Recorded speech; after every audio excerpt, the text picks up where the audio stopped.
Olá, bom dia! O AgroBand está entrando no ar para todo o Brasil através da TV Bandeirantes e do canal Terra Viva. Cuidando do meio ambiente. Em uma ação inédita, produtores orgânicos do maior espaço de vendas de produtos ecológicos do mundo, em Porto Alegre, se juntaram para fazer um dia de feira sem sacolas plásticas. Criatividade.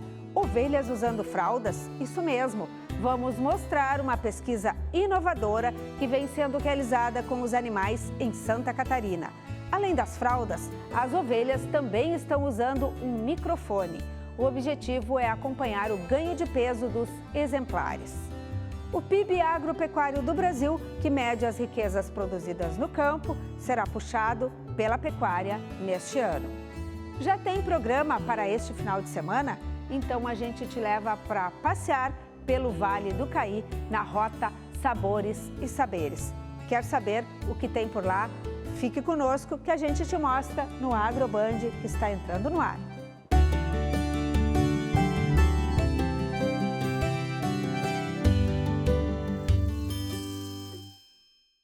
Começamos o AgroBand falando sobre o PIB agropecuário do Brasil, que deve crescer pouco este ano. A pecuária deve ter crescimento de 3%. Nas lavouras, a soja tem estimativa de redução de 4%, principalmente devido a fatores climáticos na região centro-sul do país. As vendas desta indústria de carne suína do Rio Grande do Sul para a China aumentaram 30% desde março. E a projeção é que a demanda do país asiático continue crescendo. Tem uma expectativa dos chineses habilitarem mais plantas no Brasil, e isso tanto de aves, de suínos ou de bovinos. Isso vai tirar o excedente daqui e realmente vai melhorar os preços internos, aqui os preços vão subir. Os chineses são os maiores produtores de carne suína do mundo, mas mais de 20% do rebanho foi dizimado pela peste suína africana. O crescimento das exportações de proteína animal para a China é um dos fatores para a projeção de alta de 0,6% no produto interno bruto do setor agropecuário, as riquezas produzidas pelo campo brasileiro em 2019. A previsão é do IPEA, o Instituto de Pesquisa Econômica Aplicada. A pecuária deve crescer 3%, enquanto na lavoura a expansão projetada é bem próxima da estabilidade em comparação com 2018. Maior impacto vem da redução de 4% na safra de soja, projetada pelo IBGE, principalmente devido a fatores climáticos na região centro-sul do país. De 2013, último ano da expansão da economia brasileira, até 2018, o PIB do Brasil caiu 4,5%, segundo o IBGE. Já o PIB agropecuário cresceu quase 12% no mesmo período. O economista da Federação da Agricultura do Rio Grande do Sul avalia que a elevação dos custos é um dos principais fatores que impedem um crescimento maior da produção de riquezas no campo neste ano. Os nossos custos estão em elevação, seja por questões de preço dos insumos relacionados à taxa de câmbio, mas também a fatores como frete, que tiveram um aumento muito significativo a partir do tabelamento. Um projeto inovador vem sendo desenvolvido em Lages, na região serrana de Santa Catarina, a 370 quilômetros aqui de Porto Alegre. Ovelhas estão usando fraldas e também foram microfonadas. A intenção é observar o ganho de peso desses animais para otimizar a produção. E aqui comigo estão os pesquisadores responsáveis por este estudo. Bom dia, Cassiano. Bom dia. É um Bom dia, Fábio. Contigo. Bom dia, tudo bem? Bom, vou perguntar para vocês como é que surgiu a ideia de colocar fralda nas ovelhas e microfone. Por que colocar isso, Cassiano? Essa é uma iniciativa, não é nova, não é recente. Desde 2000 é desenvolvida aqui no Rio Grande do Sul, que trouxe essa técnica da Inglaterra, a partir da Universidade Federal do Rio Grande do Sul, com a ideia de definir exatamente o que os animais estão consumindo. Essa é a intenção.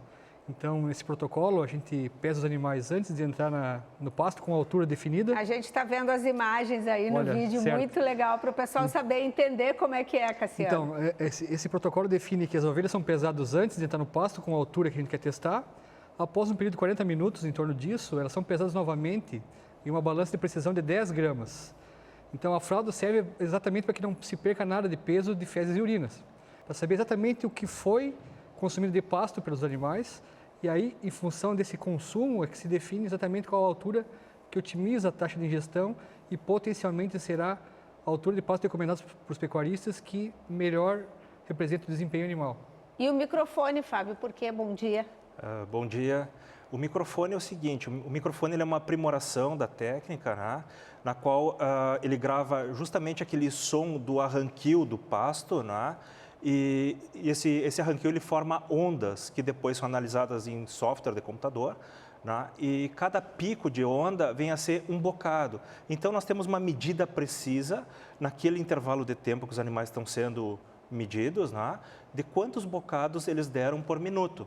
É uma informação muito importante que depois correlaciona com outras coisas do trabalho. Agora eu vou te perguntar, Fábio, sobre bem-estar animal. Muito bem. Tem algum problema colocar fralda nas ovelhas? Eu vou pedir aí para a gente rodar mais umas imagens das ovelhas de fralda.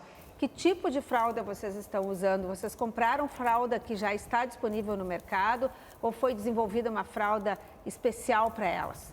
Muito boa a tua pergunta, muito boa a tua colocação, porque houveram, né, muitas perguntas do público que não é familiarizado com esse trabalho, com pesquisa, no caso. Na verdade, são fraldas comuns, fraldas geriátricas, tamanho GG, né, da mais barata encontrada no mercado, não é? Porque no Brasil a gente sabe como é, né, fazer pesquisa, muitas vezes a gente precisa... Vamos olhar um pouquinho das imagens aí, tá Fábio, bem. Inclusive para a gente, assim, ó, são as fraldas geriátricas, então, Exatamente. de menor preço disponíveis no mercado. Exatamente, não é? Porque na verdade a gente tem que ser, como o colega já comentou, os animais não podem perder peso e a fralda ela cumpre muito bem esse papel, absorve a urina e as fezes muito bem. Não fica assado o animal? Não, não fica, até porque eles ficam no máximo ali um período de 40 minutos ao dia, né? E não é todos os dias também, às vezes tem intervalos, por exemplo, aí está rodando a imagem do protocolo sendo rodado naquele momento e depois elas foram de novo, dali 15 dias, né, utilizar de novo. Então, quer dizer, não teria problema. E a gente observa, interessante ali nas imagens, que elas ficam pastejando, elas parecem bem à vontade, embora pareça tão diferente elas estarem de fralda e com esses microfones, Cassiano. Exato, cabe salientar que a gente não pode usar o animal no protocolo científico se não houver aprovação do Comitê de Ética de Bem-Estar Animal. Então, tudo que nós testamos passou por esse Comitê de Ética e nós temos o aval de se é possível usá-lo ou não, porque nós temos compromisso com qualidade e bem-estar animal. Nós não podemos promover algo que vá contra a saúde dos animais com nosso foco de trabalho. Então, essa preocupação nós temos. E como os animais permanecem apenas 40 minutos, a 1 hora não provoca nenhum dano. E quanto tempo já está sendo feito esse estudo e daqui a quanto tempo ele vai ficar pronto? Certo. A gente iniciou há mais ou menos 4 anos atrás, desde a instalação da pastagem, a compra dos equipamentos, testes piloto até conseguir rodar para valer como foi agora. Nós esperamos que até janeiro de 2020 a gente tenha os resultados tabulados, pronto para levar para os pecuaristas. Experimento high-tech que a gente está brincando, né, que a gente chama de pecuária de precisão, simplesmente é para dizer para o produtor, olha, você tem que manejar o pasto com essa altura e onde os produtores aplicam essa tecnologia, nós temos obtido respostas de 20% a 30% de resultado econômico. Isso é importante salientar. A gente está validando técnicas de manejo que, quando aplicadas por pecuaristas, que levam em conta o manejo do pasto, que é uma etapa difícil do processo da pecuária, consegue ter uma rentabilidade elevada, de 20% a 30% maior, variando com o tipo de pasto. E pode ser aplicada para bovinos, para outras espécies que não só os ovinos? Sim, pode. Na verdade, até os dados que a gente está gerando com ovinos, eles podem ser prontamente aplicados em bovinos, né? Porque já tem um estudo, né, até da URGS aqui, do Rio Grande do Sul, né, que mostra que não há diferença tu trabalhar com bovinos ou ovinos nesse protocolo. Então, assim, os dados são prontamente aplicáveis a bovinos, né, ou a cavalos também, não teria problema algum. O processo de pastejo é o mesmo. Mas vocês não estão pensando em fazer uma experiência colocando fralda nos equinos ou nos bovinos? Nos bovinos já fizemos. E os parceiros, como as universidades também. Já foi feito. Assim, claro que não é com fraldas, com esse tipo de fralda, né? São umas bolsas de couro ou de lona. Também. Exato. A ideia é a mesma, que o animal não perca peso durante o protocolo. Só isso. Uma curiosidade que é importante salientar para o público, né? Essa ciência, chamada ecologia do pastejo, é uma ciência relativamente nova que leva em conta o bem-estar, o que os animais fazem em condições ótimas. E o modelo de estudo são rinocerontes africanos, são elefantes, são girafas em ambiente natural e podem ter certeza que o comportamento de um pato, de um rinoceronte, de uma zebra, de uma ovelha, de um bovino é o mesmo. Quer dizer, eficiência de consumo de alimento ao invés de gasto, quando ele está no processo de pastejo. Isso coevoluiu milhões e milhões de anos. E quando nós olhamos um animal em pastejo, a gente fica lá, eu fiquei na minha dissertação e tese, do nascente ao poente, trabalhando, olhando exatamente o que os animais estavam fazendo em pastejo. O uso do microfone é para tentar abreviar esse trabalho. Mas o que eles nos dizem ali no hábito de pastejo é reflexo para o desempenho animal, reflexo do bem-estar animal. Perceba que uma vaca pode dar 20 mil bocados por dia. O movimento de aprender o pasto pode ser de 20 mil até 20 mil bocados por dia. Isso é energia, deslocamento, energia que ela pode transformar em produto animal. Então, a partir do momento que eu defino para o pecuarista essa chave, o botão de start para ter sucesso. Se eu otimizar esse efeito do animal em pastejo, quer dizer que mais energia vai ser despendida para produção e menos para se deslocar no pasto para buscar alimento. Então essa é a chave para os pecuaristas entenderem de como otimizar o seu manejo, porque ele já gastou para formar o pasto em adubo e vai gastar fosfato e energia no cérebro para entender como transformar isso em manejo para rentabilizar na sua propriedade. E vocês já estão passando essas informações para os produtores, eles já estão tirando proveito desse estudo de vocês? Na verdade, esse da missioneira, desse protocolo em si, ainda não, porque estamos terminando de coletar os dados do outono, vamos dizer assim, né? Na primavera nós vamos repetir, na próxima primavera, verão, e por volta de janeiro nós vamos estar com todos os dados coletados, e aí esses dados vão passar por um trabalho de análises estatísticas e outras análises, inclusive nutricionais, né, que são feitas, e daí depois sim vai ser passado por um comitê, que seria o artigo, o trabalho científico, e aí sim os dados estariam aptos a serem levados ao público, digamos assim, ao nosso público, que é o produtor rural. Que legal! Eu quero agradecer muito ao Fábio, ao Cassiano. Quero dizer que o Thiago Baldiceira também veio junto com eles. Eles viajaram 370 quilômetros de Lages para vir aqui conversar com a gente no Agroband. E a gente fica muito feliz de poder dividir com vocês, nossos telespectadores, experiências tão inovadoras e com resultados que vão servir para nós, os consumidores que estamos aqui. Muito obrigada. Obrigado. Voltem bem para Santa Catarina e continuem fazendo essas pesquisas inovadoras para nos beneficiar. Obrigada, parabéns. Muito obrigado, bom dia a todos. Nós vamos falar da 15ª edição da Semana Nacional dos Orgânicos, que está acontecendo agora. Atualmente, cerca de 20 mil produtores estão cadastrados no Ministério da Agricultura, com um crescimento anual entre 10% e 15% e faturamento na casa dos 4 bilhões de reais. Pois vejam só, no último final de semana, a feira ecológica mais antiga do Brasil, que acontece aqui em Porto Alegre, desafiou os consumidores. Segundo a organização da Feira do Bonfim, um bairro tradicional aqui na capital, 36 mil sacolas plásticas deixaram de ser distribuídas em um único dia. A partir de agora, a ação será realizada uma vez por mês. E claro que a nossa equipe foi lá e acompanhou tudo isso. As 138 bancas de produtos orgânicos no bairro Bonfim criaram o Dia Sem Sacola Plástica. O projeto de consciência ambiental foi amplamente divulgado. Nas redes sociais foram distribuídos esse material, onde diz que, se o Pedro Álvares Cabral tivesse jogado uma sacola plástica na chegada ao Brasil, ela recém estaria se decompondo. A Márcia, que vende hortifruti na feira, acredita que a ação, partindo dos produtores, tem como propósito educar o consumidor. Nós, enquanto feirantes e ecologistas, precisamos trazer isso à tona, trazer isso para a comunidade, para que a gente tome consciência e a gente reduza drasticamente o uso de plástico como um todo, né? No Brasil como um todo, mas especialmente nas feiras ecológicas. A iniciativa surgiu depois que os organizadores fizeram um cálculo. As bancas distribuem, em média, 265 embalagens por feira. Isso significa 36 mil sacolas plásticas por final de semana, ou 2 milhões por ano.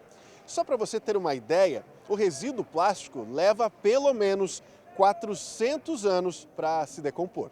A ação vai acontecer sempre no 4º sábado do mês. Quem tem o costume de vir para a feira, além de fazer o dever de casa, apoiou a ampliação da ideia. Eu fico bem contente, que é uma iniciativa de tentar transformar o mundo num lugar melhor de se viver. Principalmente reduzindo o consumo e tentando utilizar mais coisas recicláveis, que tenham um período de duração maior. Eu acho bem interessante, acho que as duas coisas andam junto, a questão da alimentação e do pensar no meio ambiente também. Até quem esqueceu da embalagem ecológica curtiu a novidade. A gente tem que levar na mão mesmo, né? Mas é muito legal essa iniciativa da feira, muito legal cuidar do meio ambiente e preservar. E se a gente puder evitar de usar a sacolinha, mesmo levando na mão, vale a pena. Mas para quem precisava levar mais coisa para casa, teve a opção de comprar sacolas de pano que custavam de R$10 a R$25. Na banca de produtos veganos orgânicos do Shiva, um cliente ficou frustrado por não ter a embalagem. Porém, o produtor decidiu dar uma de presente. Então, uma situação que de repente poderia deixar ele chateado, desgostoso assim com essa nossa ação, né? Acabou deixando ele presenteado. Ele foi embora daqui feliz e semana que vem ficou no compromisso de trazer a sacolinha para mostrar para a gente aqui, né? De acordo com uma estimativa da ONU, se o consumo não diminuir, daqui a 30 anos, os oceanos terão mais plásticos do que peixes. E essa ação que startamos hoje, ela está tendo uma ótima recepção por parte dos consumidores, dos nossos parceiros, e a gente acredita que no futuro próximo a gente possa abolir as sacolas plásticas da feira todos os sábados. Simplicidade, harmonia, sabores que nos fazem voltar à infância. Que tal fazer um passeio que misture tudo isso em meio à natureza? Estamos falando da Rota Sabores e Saberes, no Vale do Caí. Estamos recebendo o presidente da Rota, o Luiz André Steffen, e o Inácio Hor, que é produtor de citros e integrante dessa rota. Bom dia, Luiz André. Bom dia. Bom dia, Inacinho. Bom dia. A gente quer saber como é que surgiu a ideia. Vocês começaram fazendo esse turismo agroecológico que ganhou agora uma rota, é isso? Isso. A história é bem interessante. Em 2007, aconteceu na região do Vale do Caí um fórum da agricultura familiar, onde a Emater, na época, a Empresa de Assistência Técnica Rural, organizou as famílias dos produtores e um desafio foi lançado de como agregar renda para essas famílias. E aí surgiu o empreendimento Rota Sabores e Saberes do Vale do Caí, que hoje integram 4 municípios e 10 propriedades que estão abertas à visitação. E agora são 3 finais de semana consecutivos, mas pode marcar o ano inteiro se quiser fazer a visitação. Perfeito. Então, a Rota Sabores e Saberes agora tem esses eventos especificamente que tratam da abertura da safra da bergamota. Mas, durante o ano, as propriedades estão abertas todas elas. Temos a cachaça artesanal da Harmonia, da Harmony Schnapps. Temos na Harmonia também o Pesque Pague do Batata. Em Montenegro, nós temos a Casa da Tafona e também temos a Ecocitrus e também temos o Jean Steffen. E em Tupandi, temos a Agrofloresta do Nascinho e também o Sobrado Weber, que também está aberto. E em Bom Princípio, então, temos a Eco Sabores, o Sítio Novo Horizonte e a Casa dos Artesãos Mãos com Arte. E aí tudo isso o pessoal pode encontrar lá na internet para saber, para agendar. Agora são os 3 primeiros finais de junho, que dão início, então, a essa colheita da bergamota. Mas o Inacinho está aqui para contar para a gente do teu projeto. Teu projeto, ele mistura floresta com pomar. Como que é essa propriedade? Que área tem, Inacinho? Bom dia. Bom dia. Nós temos 13,5 hectares de terra, entre os quais 10 são em pomar de citros, toda ela em sistema agroflorestal. E o que veio primeiro? A gente até vai mostrar umas imagens aí, né, assim, lá da tua propriedade. Primeiro veio o pomar ou primeiro veio a floresta? A gente está vendo aí ó, as imagens agora do teu sítio. Ó, até o Inacinho está aparecendo ali, dando as explicações. É uma visita técnica, tu fica explanando lá para o pessoal, Inacinho. Sim. A princípio, primeiro veio os pomares, depois eu implantei e comecei com o sistema agroflorestal. Eu observava que à beira do mato, nativa. Bem o que a gente está vendo aí agora, ó, Inacinho. À beira do mato, agora tem o Inacinho lá andando em meio à propriedade para explicar exatamente isso para o pessoal.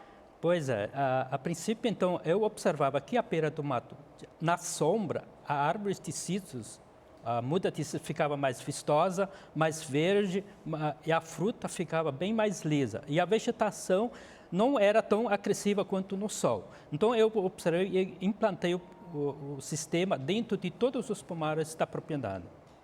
E é só bergamota ou tem mais produção lá? Laranja, bergamota e limão. E vocês oferecem dentro agora dessa rota um almoço.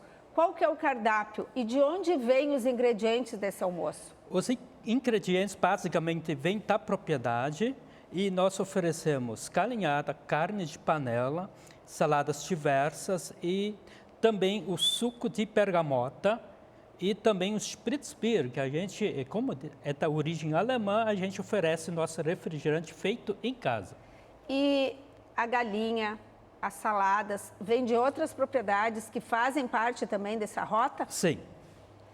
Como é que é isso, presidente? Vocês elencaram, escolheram algumas propriedades diferentes, essa diversidade que a gente observa, ou os agricultores já se candidataram e todos foram cadastrados? Na verdade, a rota ela tem todo o viés da agroecologia. Então, são propriedades que já tinham certificação junto ao Ministério, né? São propriedades agroecológicas certificadas. E isso facilitou bastante esse trabalho. Então, a gente faz muita troca de alimentos uns com os outros, justamente para fortalecer esse trabalho. Então, a gente recebe na propriedade o turista, mostra todo o conhecimento que a gente adquiriu junto à natureza, né? Tudo aquilo que se aprende não é nada inventado, não é inventada a roda, enfim. E também a gente vende os nossos excedentes nas feiras orgânicas aqui de Porto Alegre, inclusive também. O senhor também tem uma propriedade na rota. O que o senhor produz? Morangos orgânicos é o nosso principal alimento que a gente produz lá. Então, a gente recebe as pessoas lá na propriedade, a gente, além de oferecer os pratos, a gente dá toda a explicação técnica de como funciona, de fato, essa produção orgânica, livre de qualquer químico, enfim. Então, o nosso cliente aqui das feiras de Porto Alegre também é um potencial muito grande que vem à propriedade para conhecer, de fato, como acontece esse processo. E isso é uma coisa que a gente faz muita questão de ressaltar, porque a gente lida com vida, com ética, com energia. E as pessoas que vêm até lá, nas nossas propriedades, elas saem de lá muito maravilhadas, porque às vezes elas no dia a dia não têm tempo para ver de como é produzido o alimento. Elas estão acostumadas a comprar na prateleira do supermercado, mas não sabem de onde ele vem de fato. E nós, agricultores, nós abrimos nossa propriedade, nossa casa, a nossa vida de fato, para mostrar um pouco disso, que é possível produzir sim, de forma livre de químicos e também mostrar que esse alimento ele pode chegar à sua mesa, à mesa dos seus filhos, com uma tranquilidade, com uma garantia que realmente se almeja. Inácio, e quanto tempo dura esse roteiro lá? Vocês fazem uma caminhada? Como é que funciona? Lá em casa demora meio dia para fazer todo o processo, todo o roteiro. Mas domingo, dia 2, a gente está o dia inteiro à disposição para os turistas que queiram visitar nossa propriedade. E há quanto tempo começou essa tua produção? Nós começamos a produção orgânica em 1996. Como eu sou um associado da cooperativa Ecocitos, então nós mudamos o processo de produção lá na propriedade. E onde tu entregas a tua produção? A nossa produção é entregada na cooperativa Ecocitos, que é feito suco concentrado e óleos essenciais. E hoje vocês mandam para onde esses produtos? Esses produtos vão para a Europa, principalmente França, Alemanha e Estados Unidos. E vocês fazem o raleio da bergamota, tiram aquele fruto pequenininho e também isso serve para fazer uma essência que vai depois para a exportação para fazer cosméticos, perfumes? Exatamente. E também lá na tua propriedade dá para ver esse processo todo? Só a colheita, né? Mas isso já foi feito. O processo é feito na indústria, o óleo, né? Então lá em casa não dá para ver o processo do óleo, mas...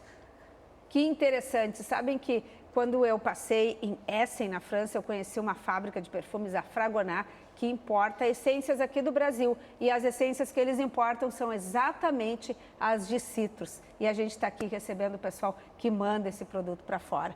Presidente, essa rota tem espaço para mais gente entrar, ainda mais produtores? Como é que é? Tem sim. Então a gente gosta muito de ressaltar isso. A agroecologia ela está em expansão.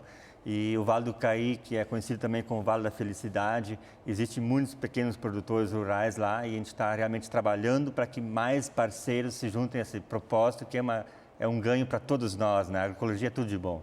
Em média, quanto custa um passeio desses por pessoa?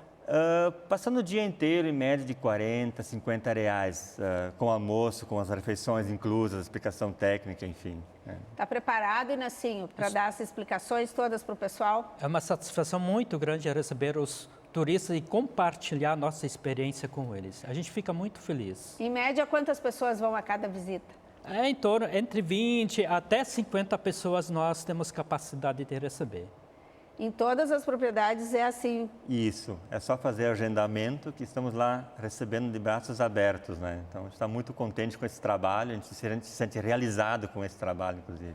Que legal, a gente fica muito agradecido também, contente que vocês tenham vindo aqui contar pra gente no Agroband. A gente acabou de ver essa experiência aí da Feira Ecológica Sem Sacola, é preservar o meio ambiente, é mostrar toda essa nossa produção. Que legal, muito obrigada e bons roteiros, o Inacim, que está preparado para receber o pessoal que é nesse final de semana. Muito obrigado. Obrigada. Agora a gente vai para um rápido intervalo e daqui a pouquinho nós voltamos com mais Agroband. Fica aí.